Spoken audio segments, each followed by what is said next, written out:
Wepo ya counties ambayo jaribu sana kuhakikisha kwamba usalama wetu uendelee kunawiri.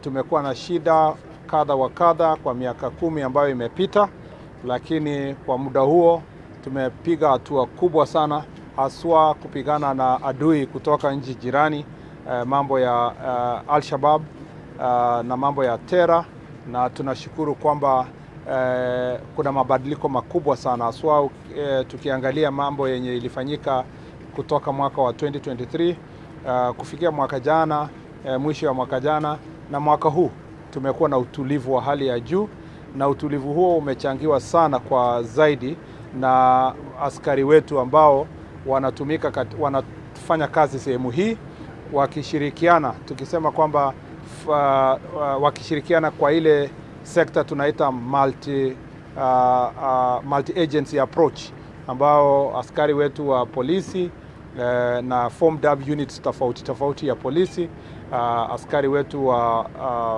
ulinzi, na pia askari ambao ni reservist, wale National Police Reservist, wakiungana wote kufanya kazi pamoja kuhakikisha kwamba usalama umeendelea kunawiri katika sehemu hii ya Lamu, haswa tukizingatia kwamba sehemu hii ni border yetu na sehemu ya Somalia. Na pia ningependa kuarifu kwamba kwa sababu ya usalama huo tunafurahia kwamba wenyeji wengi, wananchi wengi wanashirikiana na timu ya security. Kama ingekuwa wananchi ambao wako tayari kushirikiana na security team yetu, hatungekuwa tumepiga ile hatua yenye tuko nayo, na tunawashukuru wananchi wa Lamu kwa sababu ya ile kazi tunafanya pamoja na serikali. Bado tuko na changamoto, na ni vizuri wa Kenya wajue ya kwamba mkisikia katika sehemu zingine za Kenya kwamba kuna utulivu katika taifa letu kwa mambo ya terrorism, ni kwa sababu wa maafisa wetu pamoja na wananchi ambao wanaishi katika mipaka yetu wanajitolea muhanga kuhakikisha kwamba usalama umenawiri. Kwa hivyo kwa miaka hizi 10 ambayo tumekuwa na shida hapa na pale, tunaona kwamba utulivu umetokea kwa sababu ya kazi ambayo tunafanya pamoja, na ninawashukuru maafisa wote ambao wanatumika hapa kwa sababu ya kazi hiyo. Ya pili, ningependa kusema kwamba katika mambo ya Terror ni kitu ambayo tunapigana nayo kila siku, kwa sababu ikiwa bado usalama haujanawiri katika nchi jirani, utaona kwamba ile changamoto bado itakuwa katika taifa letu. Na kwa hivyo hata kama Kenya kama nchi tunaendelea kushirikiana na nchi zingine kutafuta suluhu ya kudumu katika nchi jirani ya Somalia, lazima tuendelee kama Wakenya wenyewe kupambana na kulinda mipaka yetu. Na kwa hivyo hiyo kazi itaendelea na itakuwa ni kazi ya kila siku, sio kazi yenye tunaweza sema kwamba itaisha siku fulani. Ulinzi wa taifa kama vile mjuavyo ni kazi ya kila siku, na tunashukuru wale wanajitolea kufanya hivyo. Ya pili ni kwamba sehemu hii pia unakumbwa na shida zingine ambazo ni shida ya mashamba na maskwota. Kama vile nilisema jana kule Kilifi, ile changamoto tuko nayo na mambo ya mashamba ni sawa kwa Kilifi na sawa kwa Lamu. Haswa tukiona shida ya maskwota na kuvamia shamba za kibinafsi na ranches ambayo iko sehemu hii. Kwa sababu hiyo tunataka kusema ya kwamba tunapambana na wale ambao haswa wale wanafanya uhalifu ya kuuza ama kutafuta watu wa kuvamia shamba za wengine, na watu hao wanavamia shamba alafu wanauzia wananchi wengine ambao hawana uzoefu ama hawaelewi kwamba kama wenye wanauza wako na haki ya kuuza ama hapana. Ni matapeli ambao wanachukua mashamba alafu wanauza. Saa zingine wanatumia vyeti ambavyo ni sio halali, sio ya haki, na pia saa zingine wanatumia title deeds ambayo ni fake. Na hawa kama vile nilisema jana, hawatumiki peke yao.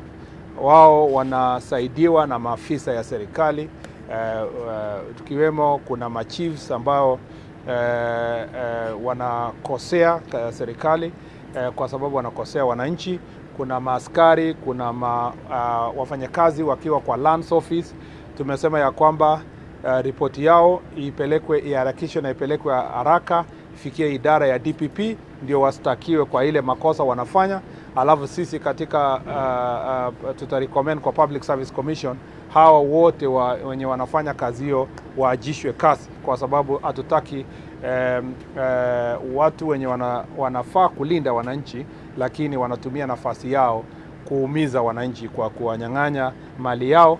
Na ndiposa unapata masuala mengi ambayo niliulizwa hata nikiwa bunge juzi, inahusikana kwamba tuko na court order, lakini tukitaka kufurusha wale ambao wamevamia shamba unapata kwamba ni watu 1,000, watu 500, watu 2,000. Inaleta changamoto ya kuumiza hawa watu, kwa sababu wengine kwa kutojua wameingia katika kununua hizo mashamba. Na pia kuna watu wana rent squatters, yani wanachukua squatters ya kutumia kiolela kujaribu kunyakua mashamba, na wanatafuta masquatters kwa kila sehemu ya Kenya wawalete hapa ndio wapate unyakuzi wa shamba ya kibinafsi.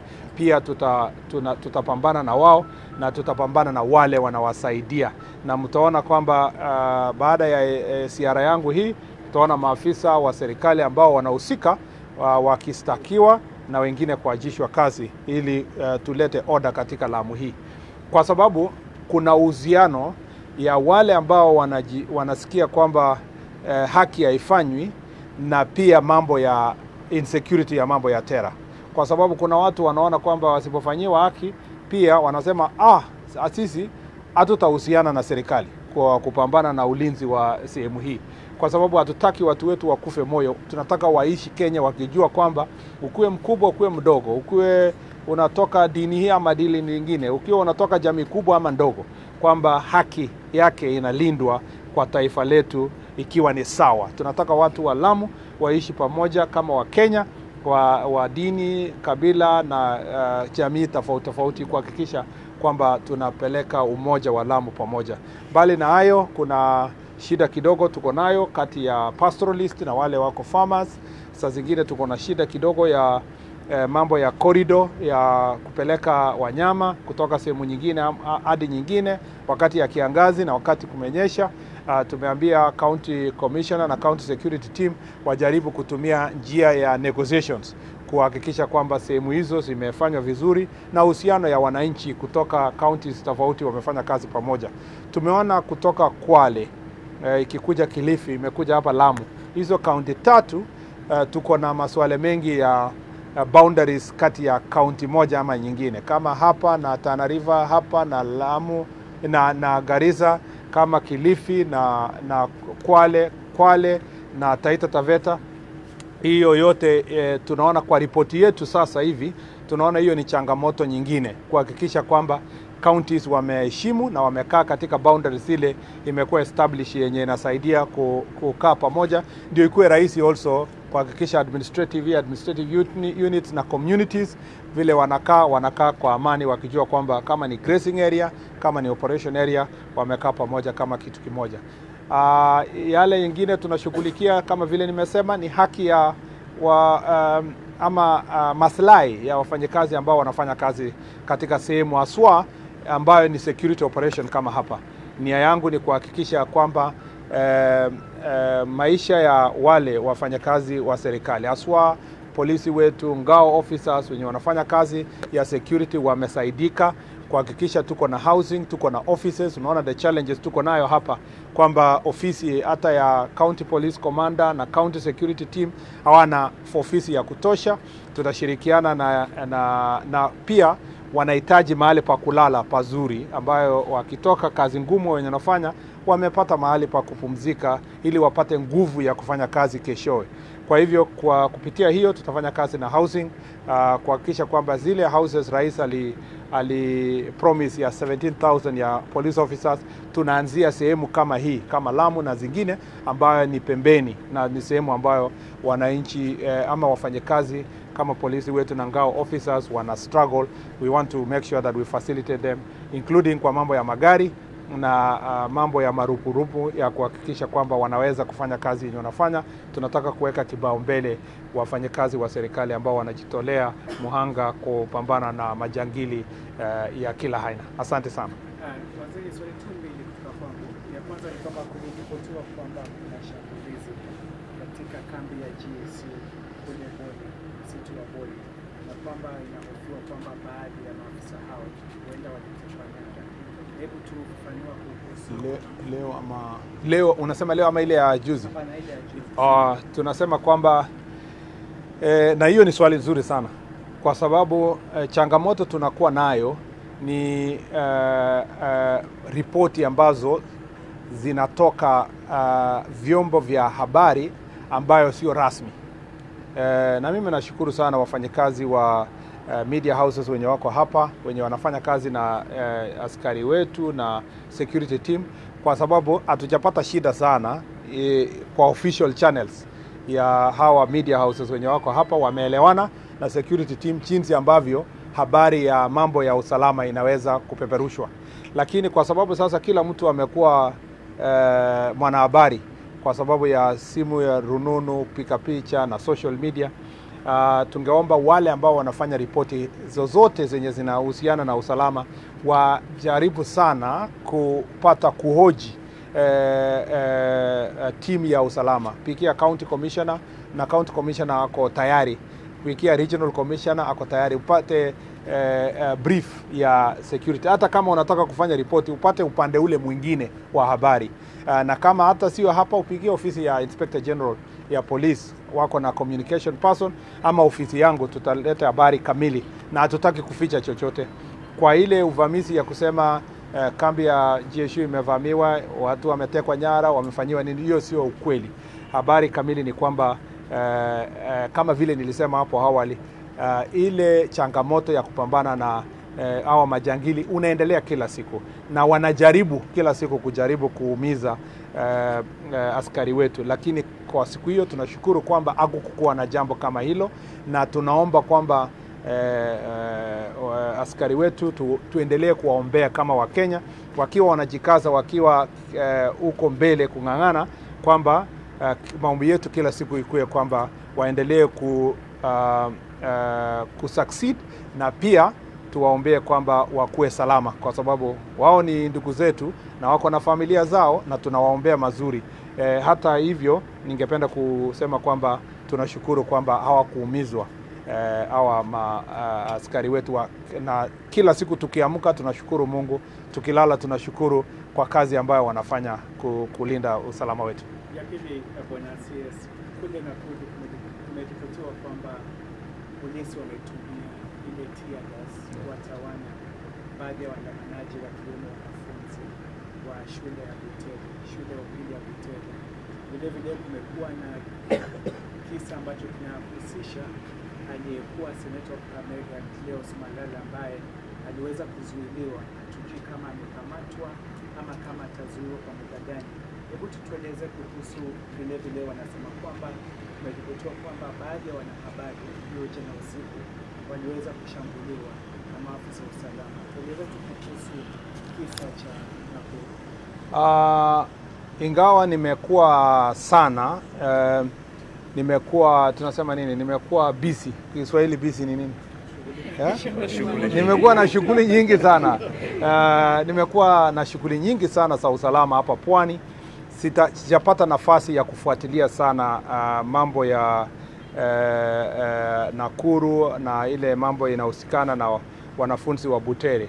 Lakini ningependa kusema ya kwanza kwamba sio halali na sio nia yetu kama idara ya usalama kwa njia yoyote kuumiza mwanahabari yoyote, na kama katika kudhibiti mambo ya crowds ama mambo ya security, askari yoyote ameweza kuumiza mwanahabari yoyote, kwanza ningependa kumwambia mwanahabari yoyote ambaye ameumizwa kwamba tunasema pole, na it is regrettable, if I can say it's a regrettable situation, kwa sababu haifai kwamba tuumize mtu yoyote, mwanahabari yoyote ama Mkenya yoyote ambaye anafanya shughuli zake. Hiyo sio nia yetu na sio njia ambayo inafaa, na pengine tungepanda uchunguzi utafanywa kuona ni askari amepika kwa makusudi ama ilikuwa pia ni ajali. Kwa sababu kama ni jambo la ajali katika ile operation area, pia tunasema kwamba tunawaambia wao journalist, tunawaambia pole, na tutajaribu kila iliwezekanavyo kuhakikisha kwamba usalama wa wanahabari umelindwa wakati wowote wakiwa katika mbele kupasha habari wa Kenya, hata kama tukiwa kwenye operational area. Ya pili, ningependa kusema kwamba kwa mambo ya masomo na huru ya expression hizo nini ya kusema, ya kujieleza, tuseme kwamba kwa uhuru ya kujieleza na uhuru ya kufanya expression, sisi kama idara, kazi yetu ni kulinda haki za binadamu wote, ikiwa pamoja na wanafunzi wetu wakiwa na huru ya kujieleza na huru ya masomo na huru ya kusomeshwa kama wanafunzi wetu. Na atungependa kabisa kwamba mambo yanayohusikana na masomo ya watoto wetu ielekezwe kwa upande ya kwa mambo ya security ama insecurity, kwa sababu kazi yetu ni kulinda watoto wetu. Uhuru ya watoto wetu kusema lazima ulindwe, na pia wakati tunasomesha watoto wetu lazima tuwapatie nafasi wa kupata masomo ya kila aina bila kusema kwamba tunasurutisha kwa njia moja ama nyingine. Lakini pia tuko na jukumu kama wazazi na kama serikali kuhakikisha masomo yenye inafanyika shuleni sio ile yenye inaleta watoto wetu katikati ya wanasiasa. Kufika kwamba imefika mahali ambapo jiulize kama Mkenya, inawezekanaje kwamba mwanaharakati wa siasa ndio sasa ni mwalimu mkuu mwenye anaandikia wanafunzi mambo ambayo yanasema na anatumia wanafunzi kusema mambo ya kisiasa? Jameni, ni kwa sababu hata kama unadharau serikali kiasi gani ama unadharau shule kiasi gani, tunajua ya kwamba wanafunzi wetu wako na walimu, na ingebidi sisi wanasiasa, wale wote ambao wanafanya siasa, tunawaomba muachie walimu wafanye kazi yao. Tuwache kutumia watoto wetu kufanya siasa. Mpaka imefika wakati ambapo mtu mwenye kabisa tunajua ako mrengo fulani ya kisiasa, yeye ndio mwalimu mkuu ya mambo ya kuendeleza siasa kupitia wanafunzi. Ningeomba kwa heshima ya kwamba tutofautishe mambo yetu ya siasa na mambo ya shule. Wacha walimu waangalie content ambayo wanafunza watoto wetu.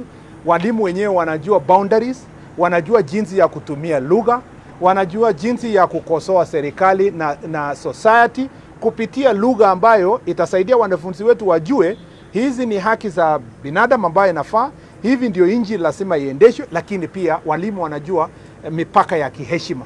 Lakini ukiachia Secretary General ya ODM ama Secretary General ya UDA ama mwanasiasa wa chama fulani, yeye pia at the same time yeye ni script writer ya kuandikia wanafunzi wetu. Wacha tujiulize kama Wakenya. Saa hizi Mheshimiwa Omar Hassan akitumwa na chama cha UDA ambayo iko katika serikali, ambiwe yeye ndio anaandikia wanafunzi wa Mombasa ati script ya kwenda kupeleka national. Wakenya wangapi watakasirika tukianza kutumia wanafunzi wetu kuendeleza siasa ya UDA, hata kama UDA ni chama ambayo iko serikali? Itatupatia haibu kama Wakenya. Vivyo hivyo siasa za upinzani isitumiwe kuendeleza siasa ya watoto wetu. I want that to be, let me say that for avoidance of doubt, that as the security sector, we protect our children and they have a right and freedom of expression. They also have a right to have an environment where there is a holistic teaching and they can appreciate the society and they can question the wrong things in society. They have a right to even disagree with the government of the day. But there are boundaries that have been set in the education sector. Their teachers know how they can teach. They can use euphemism. They can use, different kinds of language to pass the message on how to criticize government, criticize society, learn about society, appreciate society. But what I request is that we need a clarity of a situation in our country where our political competition is not going to be brought to education arena. I will really request that political party actors do not use our students to become the script writers. I wonder why a politician could be the script writer for students performing. Why can't we allow teachers? Because I don't think, even the competition itself loses value if we don't allow the teachers themselves to be the ones who are writing the script, because part of that is part of learning, so that our students can work with the teachers. The last thing I'd like to say is that let the school do its own job. If other political actors would like to write plays and scripts on societal issues, we have our national theatre and we have other theatres across the country for adults. Let that arena be for adults. Let the school be a place for competition.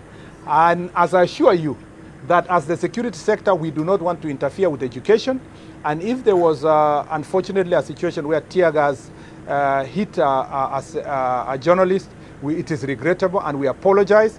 It is not our intention that we throw tear gas on our journalists. It's our intention to make sure that the journalists operate in an environment of freedom and our students operate in an environment where there is freedom. Asante sana. I would never know about the arrest of any individual. It is the responsibility of National Police Service if there was any offense that was committed, and when someone has been arrested, as has been reported that somebody arrested yesterday, it is by law that they must be produced in court within 24 hours. And if not within 24 hours, if investigations are still on, they must be released on bail or as per the law itself. So we don't intend, we follow the law, and I am confident that the National Police Service will handle any suspect through the proper security channels without breaking the law. Thank you. Asante sana. Thank you. Hata vitina. Amos.